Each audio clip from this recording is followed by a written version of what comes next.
Masya Allah. Pak, ini lagi colokannya ada nggak ya? Stop kontak.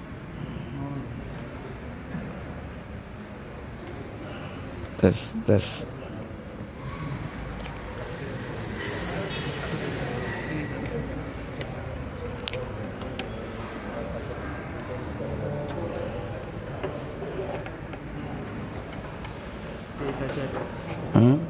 Baju aja ya.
Assalamualaikum warahmatullahi wabarakatuh. Innal hamdalillah nahmaduhu wa nasta'inuhu wa nastaghfiruh wa na'udzu billahi min sururi anfusina wa min sayyiati a'malina. Man yahdihillahu fala mudilla lahu wa man yudlil fala hadiya lahu. Wa asyhadu an la ilaha illallah wahdahu la syarika lahu. Wa asyhadu anna Muhammadan abduhu wa rasuluhu la nabiyya ba'da. Allahumma salli wa sallim wa barik ala Muhammadin nabiyil ummi wa ala alihi wa ashabihi wa man tabi'ahum bi ihsanin ila yaumiddin, amma ba'd. Pertama, kita bersyukur kepada Allah atas nikmat yang Allah berikan kepada kita. Nikmat kehidupan, dibangunkan kita di pagi ini dalam keadaan sebagai hamba Allah, seraya mengucap kalimat alhamdulillah alladzi ahyana ba'dama amatana wa ilaihin nusyur. Segala puji bagi Allah yang telah menghidupkan kami setelah mematikan kami, dan kepada Allah lah kita akan kembali. Hidup sebagai seorang muslim, lebih sempurna nikmat itu kita pada pagi yang berbahagia ini diberikan oleh Allah nikmat sehat. Berkumpul pula keduanya dengan kemudahan hadirnya kita di majelis ini untuk melaksanakan kewajiban kita, salat berjamaah. Semoga Allah tabaraka wa ta'ala memberikan kita kemudahan untuk tetap istiqomah sebagai hamba Allah. Semoga kelak kita diberikan nikmat di akhir hidup kita dengan husnul khatimah. Salawat dan salam tak lupa kita haturkan selalu kepada baginda Nabi besar Muhammad sallallahu alaihi wasallam beserta seluruh keluarga dan keturunan beliau, para sahabatnya dan seluruh pengikutnya hingga tibanya hari kiamat. Ikhwatal iman, a'izzakumullah.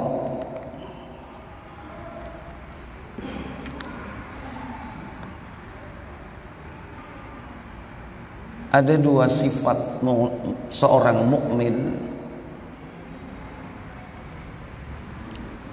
yang membuat Rasul sallallahu alaihi wasallam bangga dan takjub. Dua sifat itu adalah sifat syukur dan sabar. Syukur dan sabar. Dalam sebuah hadis riwayat Imam Muslim, insyaallah di nomor 2515, coba dicek.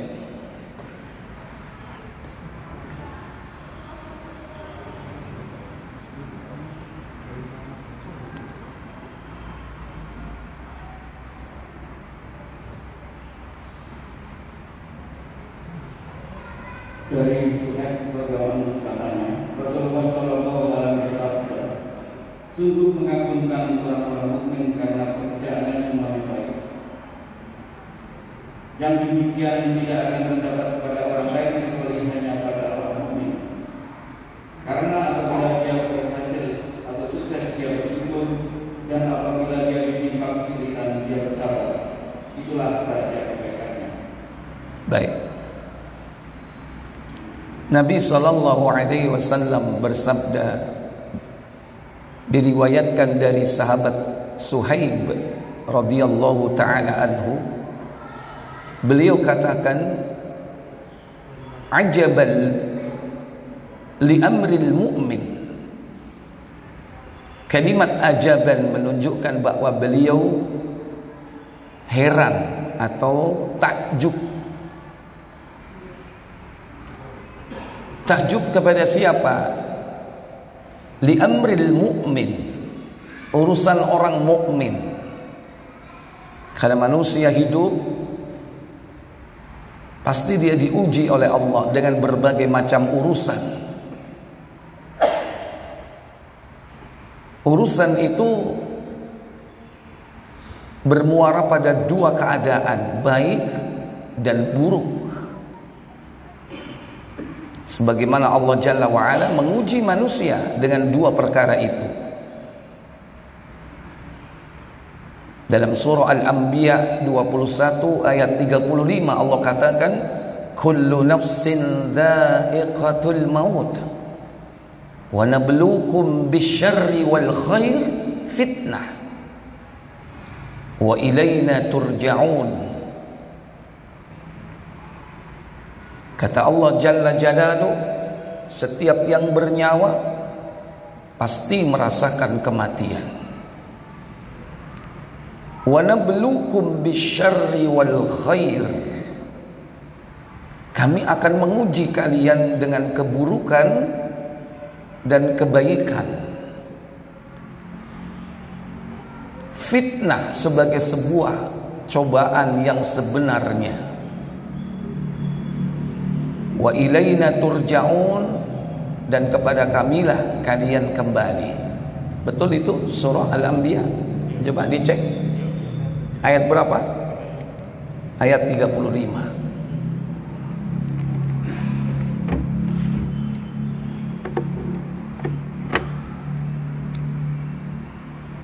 Dua perkara itu, keburukan, kebaikan, dipergilirkan oleh Allah Jalla wa'ala.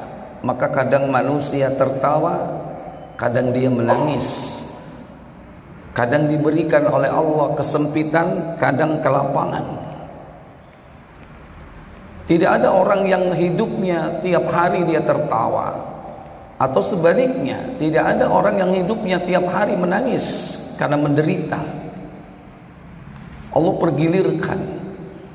Karena itulah tabiat kehidupan dunia, kehidupan fana. Keadaan tidak tetap, keadaan tidak kekal. Berbeda kehidupan akhirat. Kalau kehidupan akhirat kelak, pilihannya adalah surga neraka, tapi di situ mereka mendapatkan kenikmatan yang tetap, atau sebaliknya mendapatkan penderitaan yang tetap terus menerus. Beda dunia.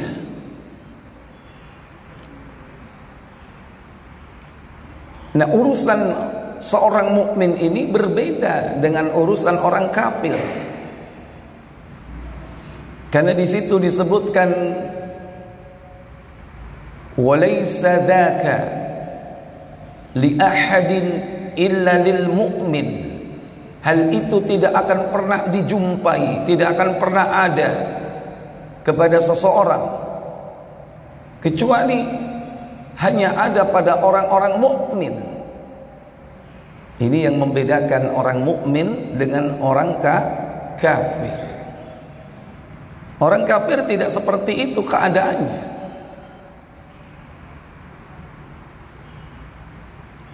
Apakah sifat yang membuat Rasulullah SAW takjub tersebut? Nabi kemudian memberikan rincian, yakni antara sifat dan keadaan yang menimpanya. Beliau mengatakan, in asobathu sarra, jika dia ditimpa oleh Allah Jalla wa'ala kelapangan, kebahagiaan, kesenangan, sarra, maka syakara, dia bersyukur kepada Allah Jalla wa'ala. Wa in asobathu dharra, sebaliknya apabila dia ditimpa kesempitan, penderitaan, kesulitan hidup, sabara, mereka bersyukur kepada Allah. Mereka bersabar kepada Allah. Jadi kalau kita rangkum dua sifat itu, singkatannya adalah shin dan sod. Kalau di Indonesiakan dua-duanya SS, syukur, sabar. Tapi kalau aslinya kan hurufnya apa? Shin, sod, syukur, sabar. Diberi nikmat oleh Allah, dia bersyukur. Diberi oleh Allah Jalla wa'ala penderitaan, dia bersabar. Bersyukur adalah perintah Allah. Di satu sisi dia merupakan sifat yang melekat kepada seorang mukmin, karena memang sifat itu diperintah oleh Allah Jalla wa'ala untuk senantiasa menghidupkan dalam dirinya. Karena perintah Allah itu kita diperintah untuk bersyukur. Dalam surah Al-Baqarah pada ayat yang ke-150 kalau tidak salah, kata Allah Jalla Jalaluhu, fadhkuruni azkurkum washkuru li wa la takfurun. Ayat berapa itu? Oh, 152. Silakan, apa kata Allah Jalla wa Ala? Maka ingatlah kepadaku, aku pun akan ingat kepadamu. Bersyukurlah kepadaku dan janganlah kamu ingkar kepadaku. Itu perintah. Dan asal sebuah perintah itu adalah wajib. Kata Allah, maka ingatlah kalian kepadaku, niscaya aku akan ingat kepadamu, dan bersyukurlah kepadaku. Perintah Allah agar bersyukur. Sebaliknya larangan Allah, lawan dari syukur, yaitu kufur. Wala takfurun, jangan kau kufur, jangan kau ingkar.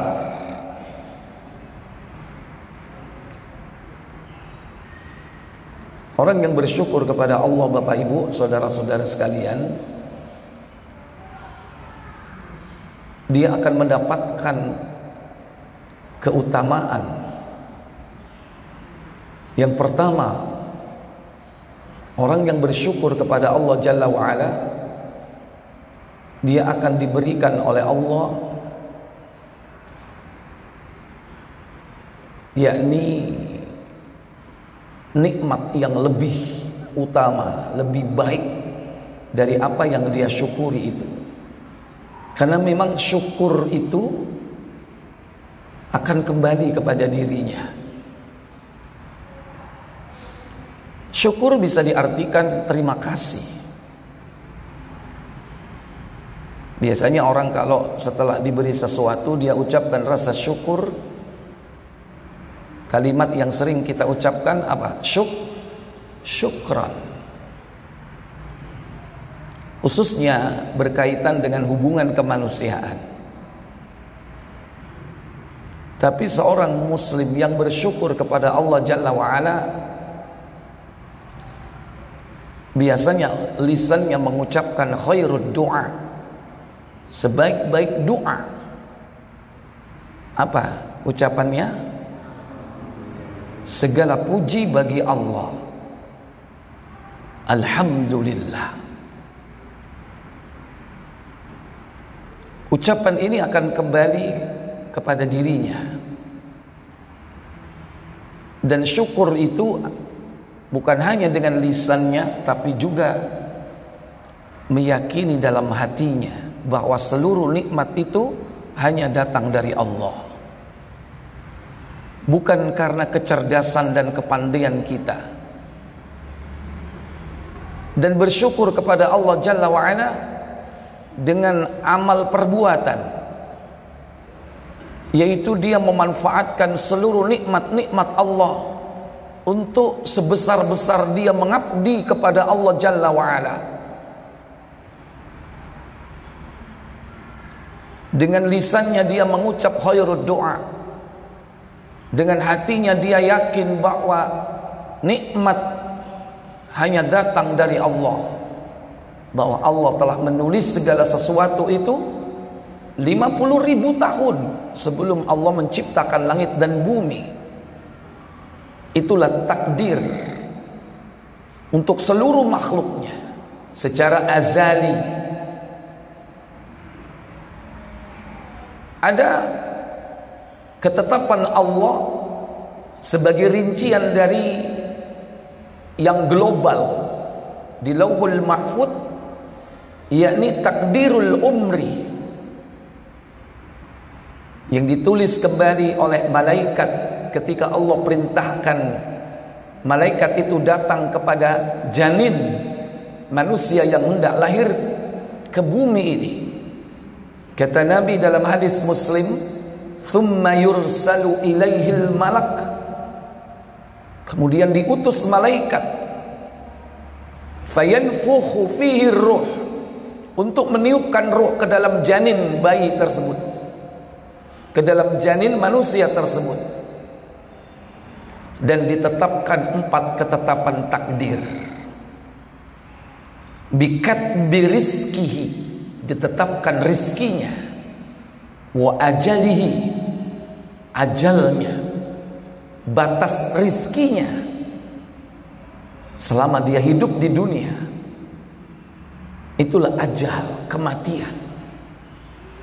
Wa amalihi, amal perbuatannya.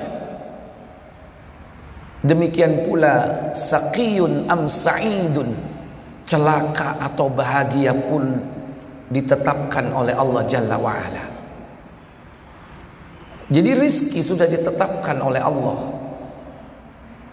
yang nanti rinciannya setiap tahun akan diturunkan dalam beberapa kitab setiap malam Lailatul Qadar. Karena rincian itu hanya berlaku untuk 1 tahun. Diambil catatan itu dari yang induk Lauhul Mahfuz untuk selama 1 tahun saja. Kalau sudah ditetapkan 1 tahun ke depan, maka hal itu sudah tidak bisa dirubah lagi karena sudah baku, sudah tetap. Yufraku kullu amrin hakim. Pada saat itu Allah mengatur segala urusan hakim yang penuh hikmah, yang sudah baku, yang sudah tidak bisa dirubah lagi. Seorang mukmin yakin terhadap ketetapan rizkinya, bahwa seluruh nikmat itu datang dari Allah,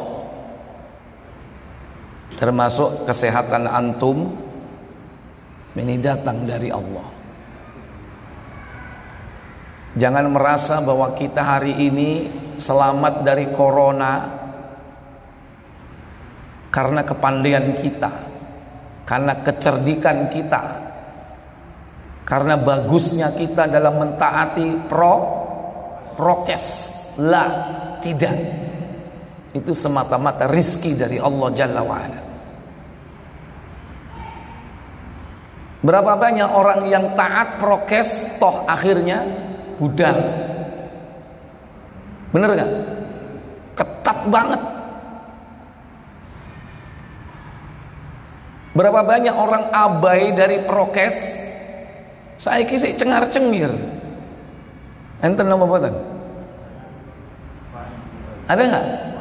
Endi wonge? Nang pasar.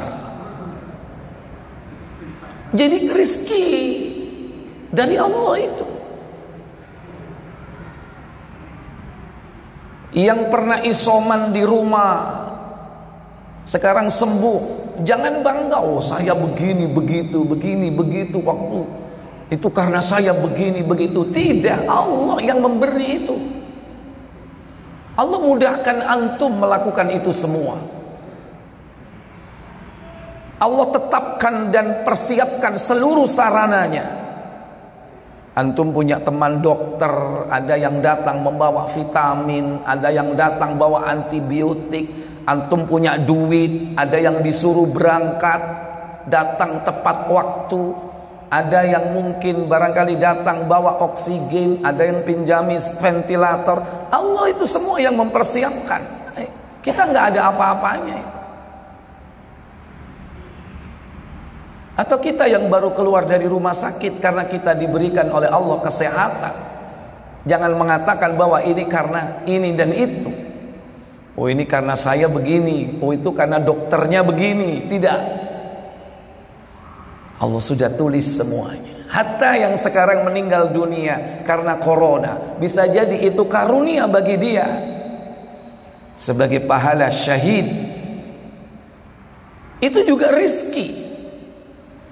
Maka jangan anggap hina orang yang terkena COVID lantas dia meninggal. Justru bisa jadi itu rizki dari Allah.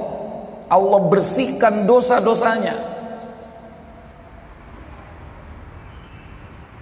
Zaman sekarang itu kalau orang mati kena COVID seakan-akan hina ya. Bahkan bukan hanya perasaan orang menganggap hina. Iku mangkane biyen mokong lho saiki. Kadang ada seperti itu. Kapok kon budal kon kongkon. Ketika dia sebelum kena mungkin abai terhadap urusan prokes, itu bagian dari skenario Allah, takdir Allah. Sehingga ujung-ujungnya dia meninggal dunia. Sebelum meninggal dunia dia tersiksa karena nafasnya sesak, dadanya, paru-parunya telah diserang oleh virus radikal. Misalnya setingkat lebih radikal dari influenza katanya. Itu Allah yang menghendaki semua itu. Saya loh, misalnya ada orang yang mengatakan tidak pernah lepas masker saya, sampai ke WC itu tetap pakai masker. Ya wong mambu, bukan karena virus. Ya misalnya dia tetap seperti itu, dia ketat banget, toh akhirnya dia kena. Kok bisa ya? Siapa yang menjadikan semua itu? Allah. Dia sakit kemudian sehat, dia sakit kemudian mati. Allah semuanya itu. Bisa jadi apa yang dipandang manusia buruk itu baik bagi Allah. Ikhwatal iman, aizakumullah. Maka tidak ada ucapan dari kalimat yang keluar dari mulut kita kecuali syukur kepada Allah Jalla wa'ala. Yang selamat hari ini bersyukur, yang sehat hari ini bersyukur. Bisa jadi yang sakit hari ini tetap dia bersyukur. Banyak orang yang sakit, ya sudah dia pasrah kepada Allah, nyerah. Walaupun kita kadang gak boleh begitu, harus tetap semangat hidup. Kalau ada orang seperti itu, dia down, itu bagian dari skenario Allah Jalla wa'ala. Karena itulah perjalanan hidupnya, sehingga harus dia berlama-lama di rumah sakit, gak waras-waras. Yang akhirnya kadang dia sembuh, tapi tetap masih dia di rumah. Katanya long apa? Long COVID. Tetap dia harus dirawat di rumahnya. Atau mungkin sampai hari ini di rumah sakit tidak sembuh-sembuh berbulan-bulan. Mungkin Allah hendak membersihkan seluruh dosa-dosa besarnya dan dosa kecilnya. Karena disitulah banyak pelajaran. Orang akan ingat kematian dan dia akan berusaha mendekat kepada siapa? Allah. Barangkali di situ dia bersyukur dalam hati kecilnya yang terdalam.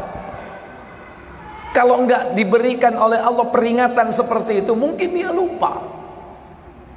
Karena dengan sakitnya itu ada kesempatan dia taubat kepada Allah, ada kesempatan dia ingat kepada Allah. Daripada sakit hari itu, jam itu, detik itu langsung mati.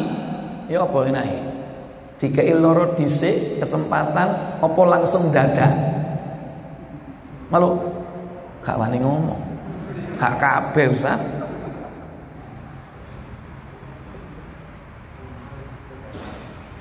Maka bersyukur kepada Allah itu nanti akan kembali kepada diri kita. Kata Allah dalam surah Luqman 31 ayat yang ke-12.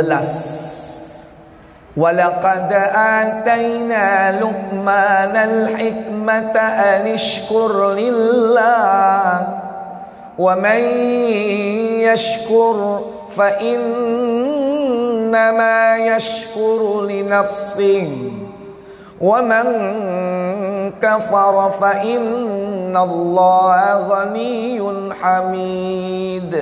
Apa kata Allah? Dan sungguh telah kami berikan nikmat kepada Luqman, yaitu bersyukurlah kepada Allah. Dan barang siapa bersyukur kepada Allah, maka sesungguhnya dia bersyukur untuk dirinya sendiri. Dan barang siapa tidak bersyukur atau kufur, maka sesungguhnya Allah Maha Kaya, Maha Terpuji.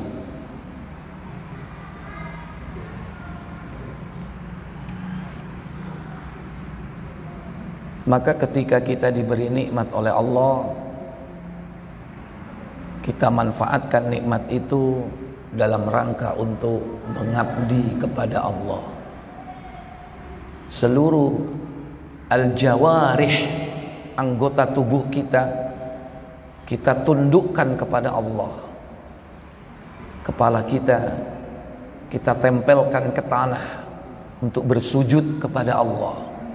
Tangan kita, kaki kita tundukkan kepada Allah untuk melaksanakan perintah-perintahnya, baik yang mahdha maupun ghairu mahdha. Termasuk anggota panca indera kita dan seluruh anggota tubuh kita. Sebagai wujud rasa syukur kepada Allah, kita jauhkan dari perbuatan maksiat. Mata kita, telinga kita, hati kita, kaki kita, bahkan hati kita yang abstrak, fuad namanya, tidak sekedar kalimat qalbun, karena bisa diartikan itu adalah jantung, tapi fuad yang akan ditanya oleh Allah Jalla wa'ala. Dalam surah Al-Isra 17 ayat yang ke-36, wala taqfuma laisa laka bihi ilmun innas sam'a wal absara wal af'idah kullu ulaika kana anhu mas'ula. Apa kata Allah? Dan janganlah kamu mengikuti sesuatu yang tidak kamu ketahui, karena pendengaran, penglihatan dan hati nurani semua itu akan diminta pertanggungjawabannya. Karena sangat berpotensi mata kita, telinga kita, bahkan hati kita, termasuk kaki kita, tangan kita, untuk menyimpang dari jalan Allah. Sehingga ketika semua itu dipakai untuk bermaksiat, durhaka, membangkang kepada Allah, maka pada saat itulah manusia akan binasa. Karena termasuk bagian dari kufur nikmat.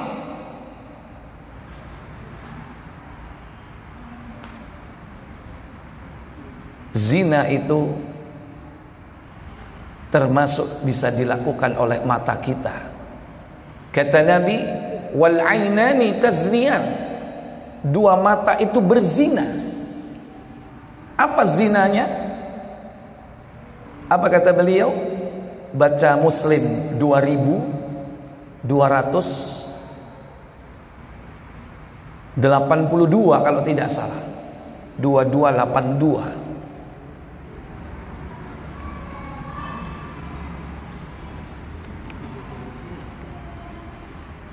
Ini laptop baru, tapi belum diinstal hadis-hadisnya. Tak pikir sudah, ternyata belum. Dari Abu Hurairah radhiyallahu dari Nabi sallallahu alaihi wasallam sabdanya, nasib anak Adam mengenai zina telah ditetapkan. Tidak mustahil dia pernah melakukannya. Dua mata zinanya memandang, dua telinga zinanya mendengar, lidah zinanya berkata, tangan zinanya memukul, kaki zinanya melangkah, hati zinanya ingin dan rindu, sedangkan faras atau kemaluan hanya mengikuti atau tidak mengikuti. Kata Nabi, wal ainani tazniyan, dua mata berzina, wa zinahumal basar, zinanya melihat yang diharamkan oleh Allah Jalla wa'ala. Saya tanya, zaman sekarang melihat yang diharamkan Allah lebih mudah atau lebih sulit, Pak? Bener? Lebih sulit. Gak duwe HP berarti. Tapi yang langsung semakin banyak juga.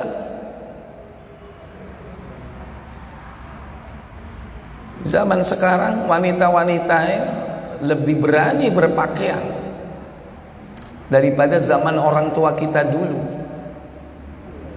Sekalipun tidak punya alat atau media untuk melihat secara online atau offline misalnya, lebih mudah. Di situ tantangannya. Wal ainan, sekarang wal udhunani, dua telinga itu berzina. Wazinahuma istima', zinanya mendengar. Wal famu yazni, dan mulut itu berzina. Di hadis yang lain disebut wal lisan yazni, lisan itu berzina. Wazinahul kalam, zinanya berbicara. Berbicara yang bagaimana? Yang termasuk kategori zina lisan. Kalimat apa? Rayuan, merayu. Kalau merayu istri boleh nggak? Boleh, senang dia dirayu. Tapi kalau merayu istri tetangga lewat, jeng kok dungaren ayune arep nang ndi? Ngomong ayune itu zina nggak itu? Itu zina, itu mulut. Hati-hati, jangan dianggap itu kalimat biasa. Walaupun kita basa-basi. Itu perempuan kalau digitukan sirai tambah. Itu berdampak. Itu bisa berpengaruh kepada jiwa seseorang. Wanita bisa GR hanya dengan ucapan itu. Apa meneh tonggoe iku ron? Ya kan? Itu termasuk rayuan dan itu zina lisan. Wal yadani yazniyani, dua tangan berzina, wazinahuma al-batshu. Di situ terjemahannya keliru, memukul. Sopo seneng digepuk. Dengan tangannya itu dia berbuat maksiat. Maksudnya al-batshu, memegang, meraba. Kalau konteks sekarang berzina dengan tangan itu apa? Ngetik, WA, janjian, yang ngomong yang itu wes zina itu dengan tangannya dia. Tanteni yo nang di bungkul. Zina tangan. SMS seperti itu. SMS mesra. Kayai ngilingno yang wis jam 3 tahajud. Padahal mari SMS itu turu. Cuman apa? Membangun image, atau bahasa sekarang apa? Pencitraan. Waduh rek, wis tangi tahajud aku ditangeni. Padahal punya tujuan. Itu termasuk di antara zina tangan. Nulis-nulis kepada orang yang tidak halal bagi dia. Tapi kalau kepada istri yang halal kepada kita, berpahala. Membangunkan istri untuk tahajud berpahala. Bahkan seandainya dia enggan bangun, kita perciki mukanya dengan apa? Air. Itulah yang disebut oleh Allah Jalla wa'ala, adz-dzakirina wadz-dzakirat, orang yang selalu mengingat Allah, laki-laki dan perempuan, yaitu saling membangunkan antara suami dan istri untuk tahajud. Allah sebut dalam Al-Quran adz-dzakirina wadz-dzakirat, orang yang senantiasa mengingat Allah, laki-laki dan perempuan. Sehingga Nabi mengatakan, semoga Allah merahmati suami yang bangun tahajud, lantas dia bangunkan istrinya. Kalau dia enggan istrinya, diperciki dengan air. Semoga Allah merahmati seorang wanita yang dia bangun di malam terakhir, sepertiga malam terakhir, dia sholat tahajud, kemudian dia bangunkan suaminya. Jika suaminya enggan, diperciki mukanya dengan air. Ojo disiram sak cibuk, tukaran kok.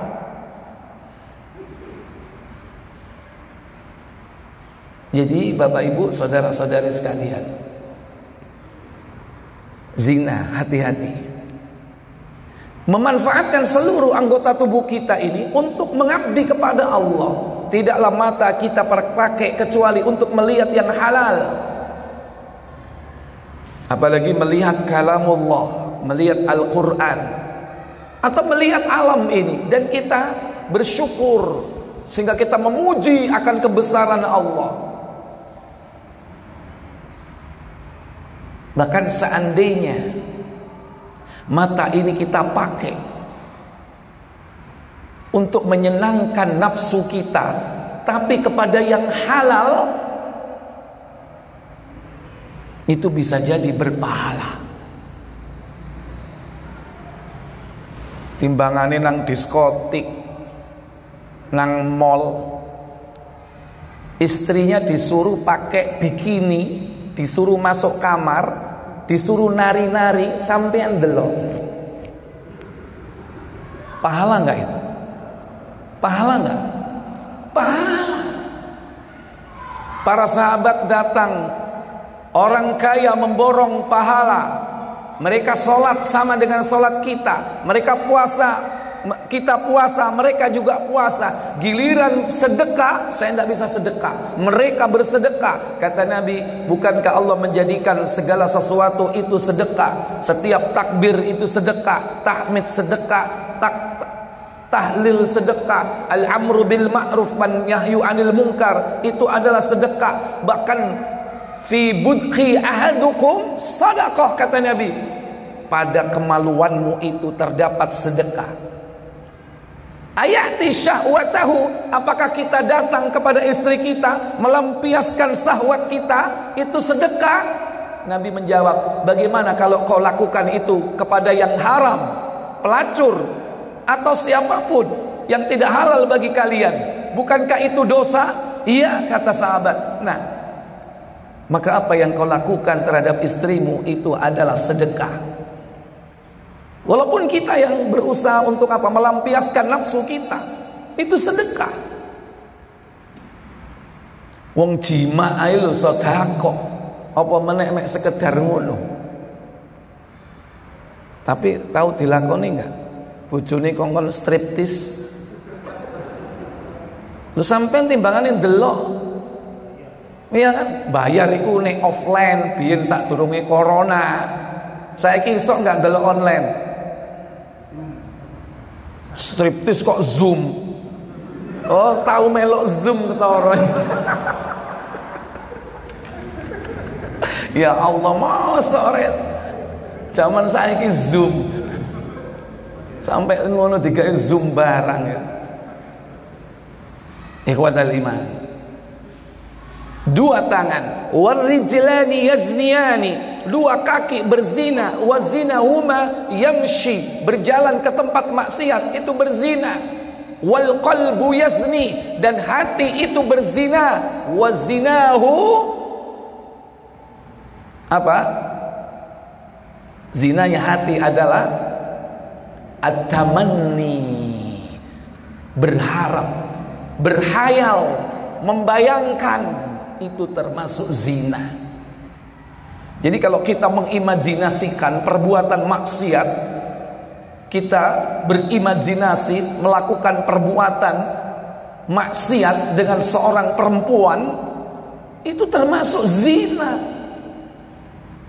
Makanya kita tidak boleh, para ulama mengharamkan dalam etika jima, kita nggak boleh ketika jima dengan istri membayangkan artis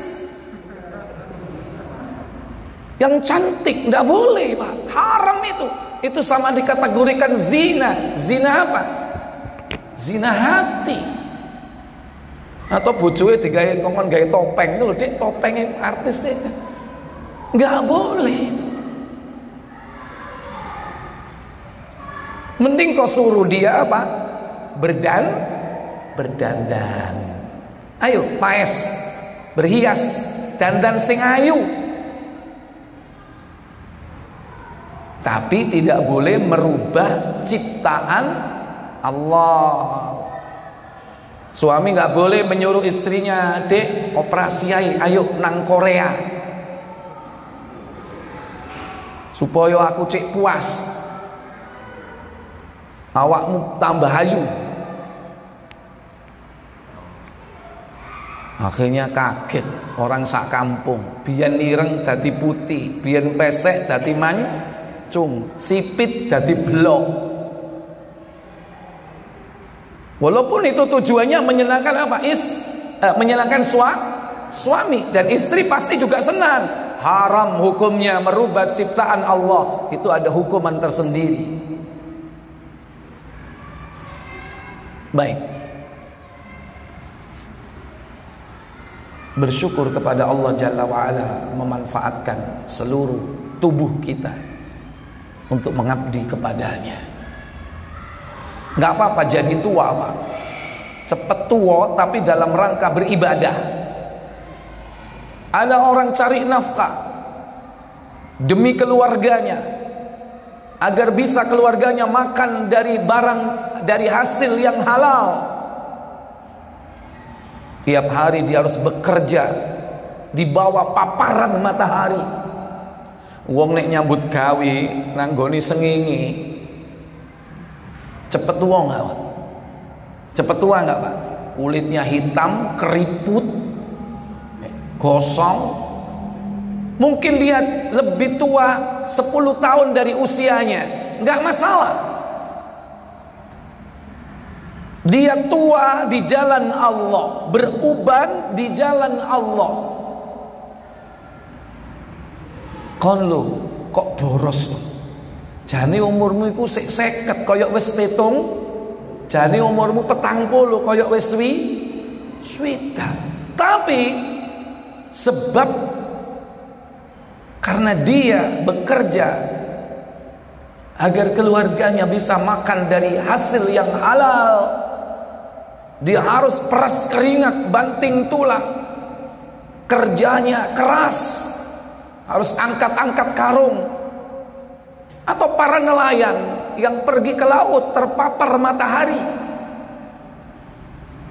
Makanya di dalam surah Al-Ahzab ayat 33 itu tafsir Ibnu Katsir, penduduk pantai itu laki-lakinya jelek, perempuannya yang cantik. Sebaliknya perempuan gunung itu jelek, laki-lakinya ganteng. Kenapa? Kalau di gunung itu yang bekerja bisa jadi perempuan, golek banyu, ke sawah. Itu Al-Quran yang menerangkan seperti itu. Penjelasan dari surah Al-Ahzab ayat 33. Awal terjadi perzinaan karena sebab apa? Bertemunya laki-laki gunung dengan wanita pantai. Yang gunung lakinya ganteng, yang di pantai perempuannya cantik. Yang laki jelek karena dia apa? Melaut. Makanya cepet elek. Sing wedok teko lewat didol tuku paes, mempercantik diri, nggak pernah keluar. Itu zaman antara Nabi Idris sampai Nabi Nuh, itu sudah seperti itu. Demikian pula tidak jauh beda dengan zaman sekarang. Maka kita manfaatkan. Kalau tubuh kita ini sampai sakit, kaki kita sampai bengkak, Rasulullah bengkak kakinya dalam rangka beribadah kepada Allah Jalla wa'ala. Silakan lebih cepat tua, tapi anggota tubuh kita itu boros di jalan Allah daripada cantik ganteng di jalan syaitan. Apalah artinya kita punya kemampuan dan potensi, tapi kita manfaatkan untuk durhaka kepada Allah Jalla wa'ala dengan merubah ciptaannya. Naudzubillah. Banyak Pak orang tidak bersyukur Pak. Bahkan sampai ada yang ironi, bosen dadi menungso, diberi oleh Allah wajah manusia itu bosen, sampai dia apa? Operasi bedah plastik kepingin raine koyok macan. Sehingga apa? Dioperasi. Gimana mimik mukanya ini seperti macan, ditarik benang ke kanan, ke kiri. Kemudian macan itu punya apa? Beringos yang panjang-panjang, itu diimplan. Macan punya taring, dia juga apa? Mengimplan taring. Dia bangga dengan wajah itu. Ada yang pengen wajah seperti ular, ada yang pengen wajah macam-macam sesuai dengan idolanya. Siapa yang pernah lihat Pak? Antum buka YouTube, sudah bertebaran orang-orang seperti itu. Ternyata hadis Nabi yang mengatakan nanti di akhir zaman akan terjadi pelemparan batu, khosfun wa mashhun wa qatfun. Pelemparan batu, perubahan muka, penenggelaman atau pembenaman ke bumi. Dulu para ulama menjelaskan bahwa nanti suatu saat manusia itu akan dirubah mukanya, dikutuk oleh Allah seperti Yahudi, jadi kera dan babi. Tapi sekarang Pak, sebelum itu terjadi, orangnya sendiri Pak yang rela dan ridho merubah mukanya sendiri. Saya juga Nggak sengaja Pak, buka situs itu nggak sengaja, tahu-tahu nongol, cek ternyata banyak sekali orang-orang seperti itu. Cuman di Indonesia kurang ono ae. Nek ono ya wis alamat Pak. Hati-hati dengan anak-anak kita. Itu contoh tidak mau bersyukur kepada Allah Jalla wa'ala. Dikasih wajah cantik, sudahlah disyukuri. Kulit mulus, wis gak usah dibatik. Ono gak batik kulitnya? Ada. Itu gak bersyukur kepada Allah. Baik. Jadi yang pertama syukur, yang kedua adalah sabar. Mungkin ini yang bisa saya sampaikan. Sudah lama kita tidak ketemu, ini pemanasan. Saya buka tanya jawab aja ya. Insya Allah nanti kita akan bahas as-sabru pada pertemuan berikutnya, atau kita akan lanjutkan pembahasan kitab Al-Usul Ats-Tsalatsah yang sempat terputus ya, pada pertemuan sebelumnya. Baik, silakan kalau ada pertanyaan, saya berikan waktu sampai jam 6.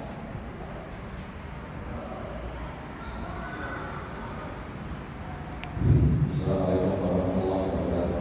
Waalaikumsalam.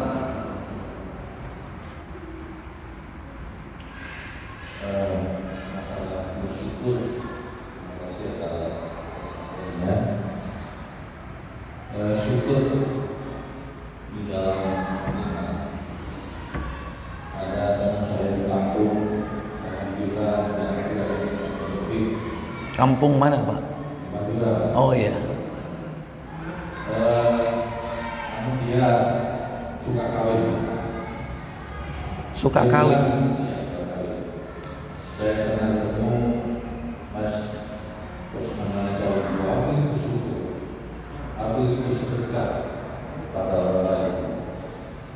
Namun ada beberapa yang saya lihat dari beliau itu selalu kalau saya mau minta lagi tidak selalu lapor ke sini, tiba-tiba pakai ini. Menurut dia ini wujud sedekahku, aku tidak boleh lapor ke sini. Menurut Ustaz di kampung katanya, saya kalau tahun lagi jaminannya surga untuk salatu. Bagaimana menurut Ustaz? Syukur. Ya baik, yang dimaksud suka kawin di situ kawinnya syar'i atau tidak syar'i? Dia pakai Ustaz ya dulu. Oh, kawin mudin. Begitu Ustaz. Ya baik. Kalau statement suka kawin itu bisa banyak artinya. Bahkan saya bapak-bapak sendiri sebetulnya juga suka kawin. Maksudnya suka itu seneng ya, seneng. Jadi bisa dimaknai banyak itu. Atau suka nikah, suka itu seneng. Walaupun tidak terrealisir, hanya keinginan. Tapi seneng, suka. Wis praktek durung. Nah, misalnya ya. Kalau yang dimaksud di situ seneng suka kawin itu diartikan dengan seneng menikah. Nah, pertanyaannya menikahnya itu syar'i atau tidak syar'i? Kalau syar'i itu ada dua. Syar'i di mata Allah, yang kedua syar'i di mata Allah dan di mata hukumah. Syar'i di mata Allah menurut hukum Islam apabila terpenuhi seluruh syarat pernikahan. Ada 5. Pertama, adanya 2 mempelai. Syaratnya ada laki, ada perempuan. Kalau sama-sama laki nggak sah. Tapi pernah terjadi, bukan di sini, di Belanda sana. Pernikahan seperti itu rusak. Nggak mungkin sejenis laki sama laki, perempuan sama perempuan. Jadi pertama ada syarat 2 mempelai laki dan perempuan sesuai surat Ar-Rum ayat 21. Baik. Yang kedua adanya wali. Sebagaimana Nabi bersabda dalam beberapa kitab sunan, ya, bahwasanya la nikaha illa bi waliyin. Tidak sah nikah seseorang tanpa adanya wali. Siapa wali? Bapaknya. Kalau nggak ada, kakeknya. Kalau nggak ada, anak lakinya. Kalau nggak ada, saudara lakinya. Kalau nggak ada, pamannya dari pihak bapaknya. Kalau nggak ada, keponakan dari pihak bapaknya. Terus, kalau nggak ada sama sekali, baru terakhir wali hakim, hukumah yang mengawinkan atau menikahkan. Wali ya. Yang ketiga syahidain, 2 orang saksi. Yang ketiga. Yang keempat adanya apa?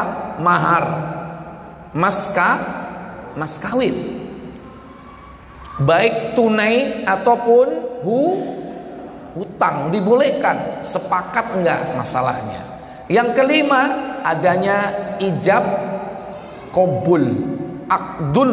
Di situ penting, yaitu ijab qabul, serah terima dari walinya, yakni kepada mempelai lelaki. Jika 5 syarat ini terpenuhi, sah di mata Allah. Secara hukum Islam sah. Walaupun mungkin barangkali yang tahu cuman keluarga besar, tapi walinya ada, bapaknya masih ada, dia harus jadi wali. Nih. Ada yang tidak syar'i, bisa jadi 5 ini ada, tapi walinya ada 1 yang tidak ada, 4 wali, maka tidak sah pernikahannya. Walaupun 5 ini 4-4-nya ada, tapi tidak ada walinya. Datang ke ustadz, ke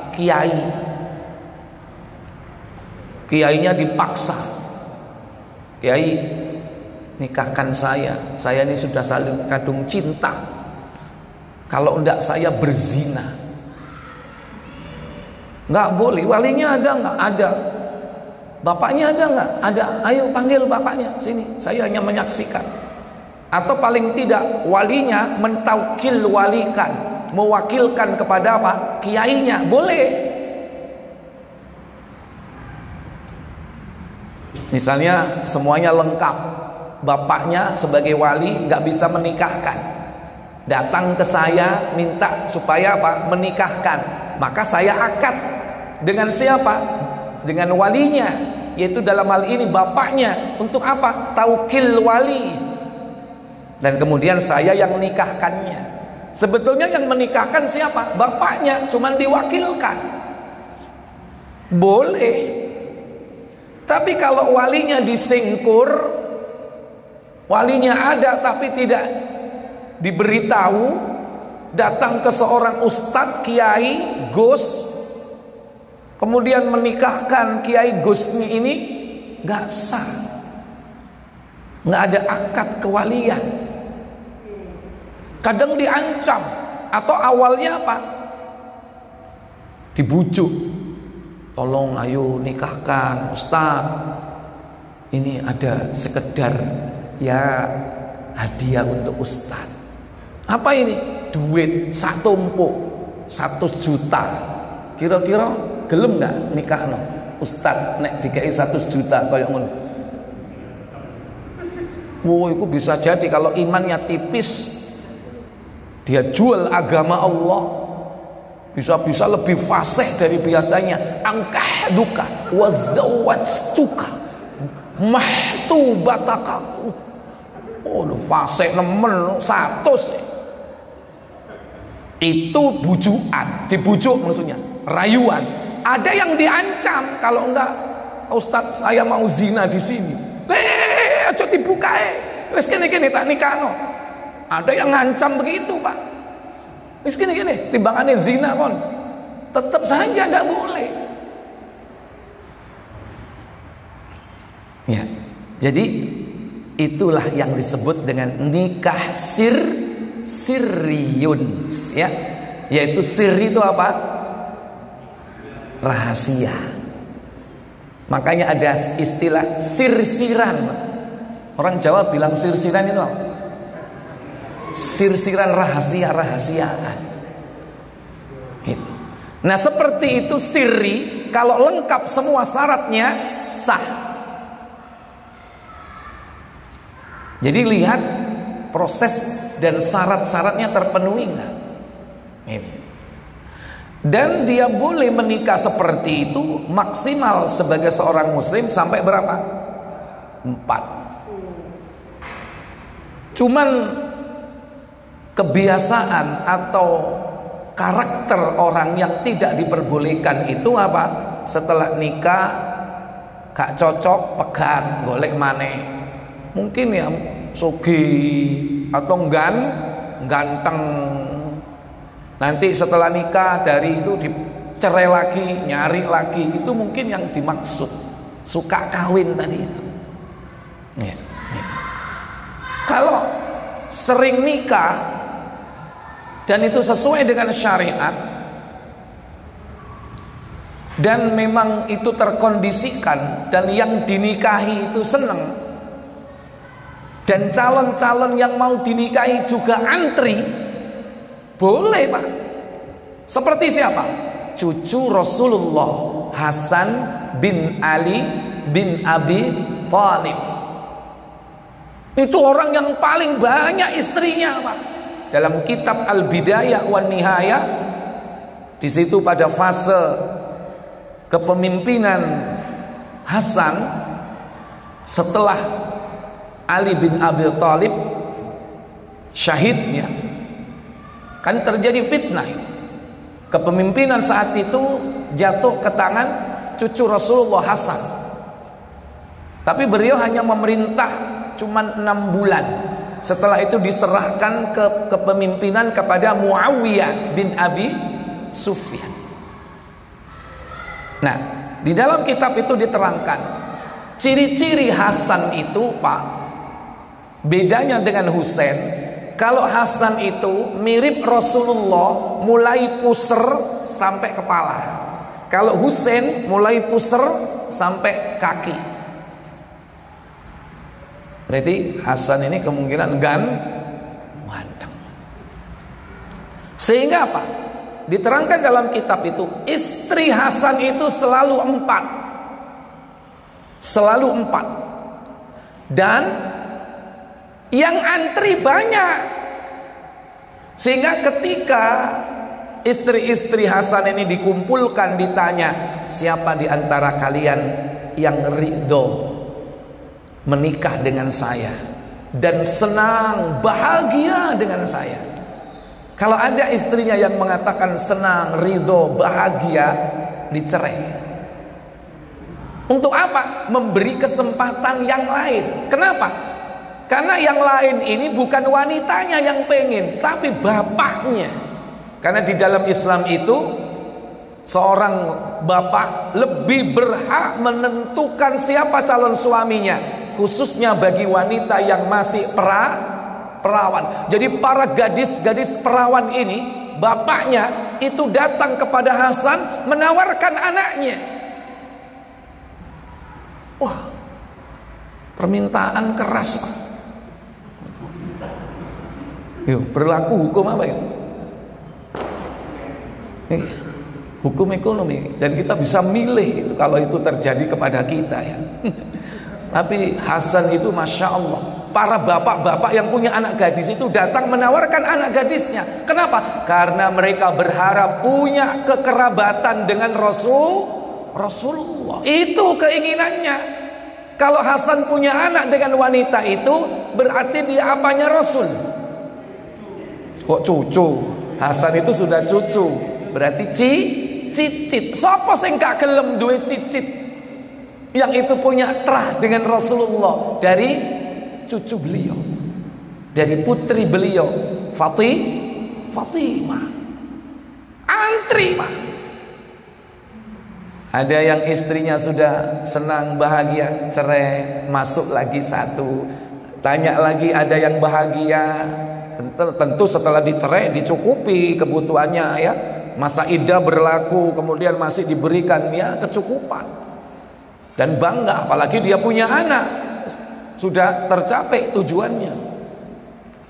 Nah itu Pak, bisa dikategorikan apa? Suka kawin atau suka nikah. Tapi dulu ada KUA enggak di zaman beliau? Enggak ada. Selama syarat 5 ini terpenuhi, silakan. Tapi kalau di zaman sekarang Pak, enggak cukup. Kita hidup di negeri yang kadang untuk bisa hidup layak gampang, terutama untuk anak keturunan kita, supaya bisa lancar dalam urusan duniawiyah, itu harus mengikuti aturan-aturan. Di antaranya yaitu apa? Saat menikah itu dengan pencatatan di kantor urusan agama. Kenapa? Karena kadang anak itu nanti sulit cari sekolah. Ya kita pikirannya pengen sekolah umum. Karena akan diminta yang namanya apa? Akte kelahiran. Bener nggak itu? Harus ada akte nggak? Nah kalau nikahnya siri, punya anak, bisa nggak ngurus akte? Dasarnya akte kelahiran itu apa? Kalau ada surat apa? Nikah. Nggak akan bisa buat akte kelahiran kalau nggak ada surat nikah. Nah untuk dapat surat nikah, nikahnya apa? Resmi kenegaraan melalui hukumah. Walaupun di mata Allah itu sudah sah, tapi disempurnakan dengan dokumen-dokumen atau legalitas di negeri itu. Kecuali negeri ini sudah bubar, sudah nggak ada Indonesia misalnya, silakan, nggak ada syarat-syarat seperti itu. Yang penting di mata Allah sah, secara hukum Islam sah, syarat 5 itu harus terpenuhi. Tapi konteks kekinian sekarang untuk supaya anak kita, karena kita ini bisa jadi nggak hidup lama Pak. Tahu-tahu setelah punya anak masih kecil kita meninggal. Tapi kecuali kalau kita memang memiliki keyakinan yang kuat, walaupun hidup seperti di zaman sekarang ini, kak duwe akte kak popo, tak pondok no anakku. Kadang pondok minta akte nggak? Ada pondok-pondok tertentu yang memang tetap legalitas dokumen-dokumen seperti itu dibutuhkan, tapi ada yang tidak. Silakan. Anaknya misalnya kepingin kuliah di Madinah, butuh nggak itu? Ada akte? Butuh, ditanya, diminta. Walaupun ada teman-teman kita ya yang nggak butuh seperti itu. Ngapain sekolah nyari ijazah? Nggak usah sekolah, mondok misalnya. Nanti mau melanjutkan setelah mondok ke luar negeri, nyari pondok-pondok yang tidak membutuhkan seperti itu. Berangkatlah dia kemana? Ke Yaman. Ya, di tempat-tempat yang tidak begitu mensyaratkan legalitas seperti itu. Atau dia mulazamah di tempatnya para masyayikh, dia belajar di rumahnya para syekh. Yang penting ilmunya dapat. Walaupun dia tidak begitu memperhatikan tentang gelar, ijazah, itu pun juga tidak masalah gitu. Tapi jangan sampai kita melegitimasi diri dengan statement-statement yang belum tentu benar. Ini dalam rangka mensyukuri nikmat Allah, saya ini nikah, saya cerai, kan saya mencukupi kebutuhannya. Setelah saya cerai, saya buatkan usaha, nikah lagi, pergi lagi kemana? Pasuruan, mana? Rembang misalnya. Di sana banyak orang yang dinikahi, seneng tanpa legalitas misalnya. Kan saya kasih mesin jahit, saya kasih usaha meracang misalnya. Wah, ini bisa jadi modus. Jangan kemudian beralasan ini dalam rangka mensyukuri nikmat. Nah itu seperti itu perlu dipertanyakan ya kan? Tapi kalau dalilnya dalam Quran, kalau kita pengen ditambah nikmatnya, itu harus bersyukur, Pak. Dalam surah Ibrahim ayat 9, wa in ta'addana rabbukum la in syakartum la azidannakum wa la in kafartum inna adzabi lasyadid. Apa kata Allah? Surat Ibrahim 14 ayat 9 kalau tidak salah. Langsung yang dapat. Apakah belum sampai kepada memberitahu orang-orang sebelum kami, yaitu kaum Nuh, Ad, Samud dan orang-orang setelah mereka? Tidak ada yang mengetahui mereka selain Allah. Bukan itu ya.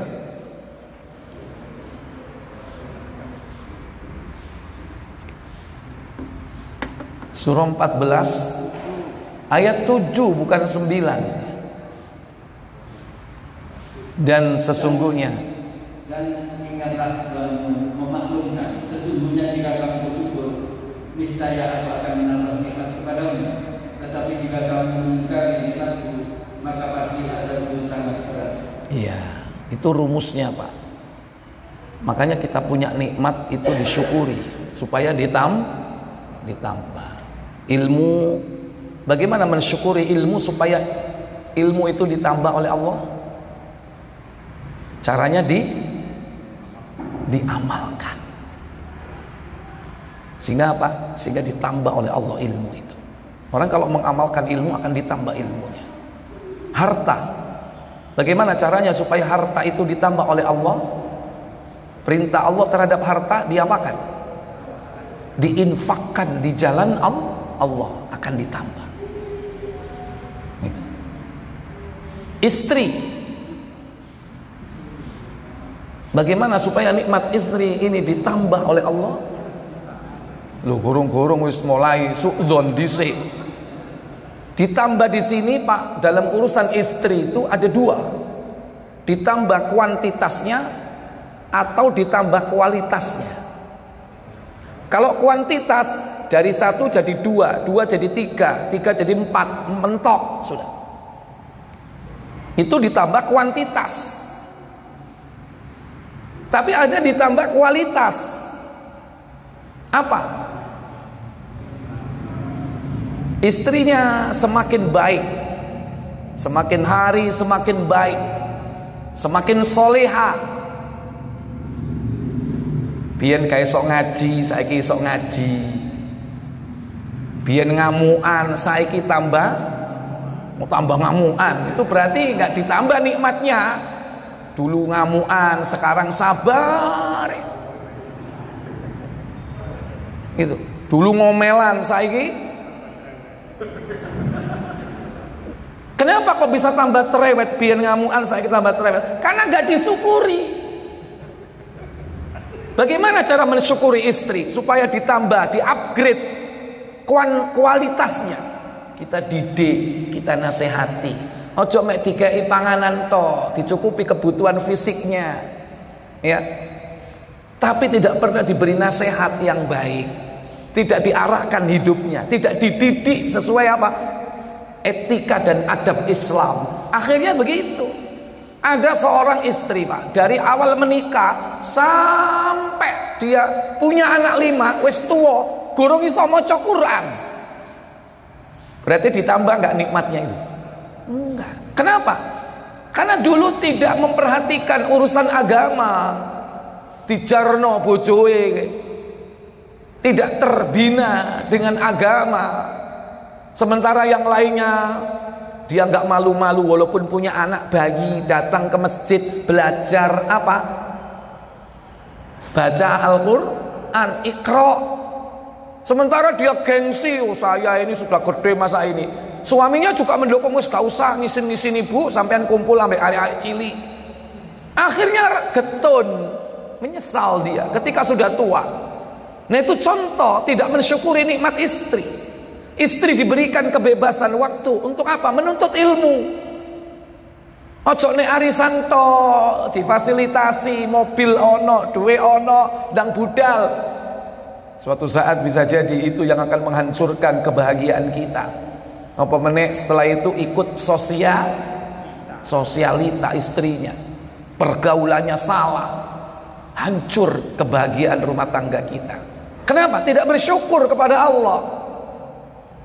Jadi jangan suudzon dulu, bisa ditambah kualitas atau ditambah kuantitas. Sampai berharap yang mana? Ditambah apanya?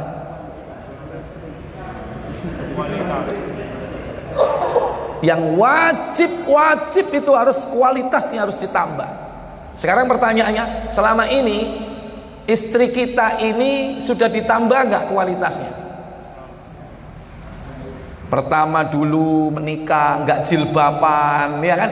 Sekarang alhamdulillah bojoku brukut, gak ketok kecuali raine ambek telapak tangan. Itu contoh Pak, di upgrade. Itu contoh ditambah kualitasnya. Dulu hobinya tank top, keluar legging, sekarang jilbaban. Itu berarti kualitasnya ditambah. Semoga itu karena kita mensyukuri nikmat berupa istri. Karena istri kita apa? Kita arahkan kepada kebaikan. Dek, ma, ono pengajian nang Salahuddin rono. Ma, budalo kono, ibu-ibu iku lho padha berangkat. Disitulah karena kita memberikan kebebasan, keluangan, kelapangan, dia terdidik dengan agama. Dia mendapatkan nilai-nilai Islam. Nah, itu contoh mensyukuri istri. Dan masih banyak cara-cara yang lain. Wallahu a'lam. Saya pikir cukup sampai di sini. Semoga bermanfaat untuk kita semua. Kita tutup kafarat majelis. Subhanakallahumma wa bihamdik, asyhadu an la ilaha illa anta, astaghfiruka wa atubu ilaik. Wassalamualaikum warahmatullahi wabarakatuh.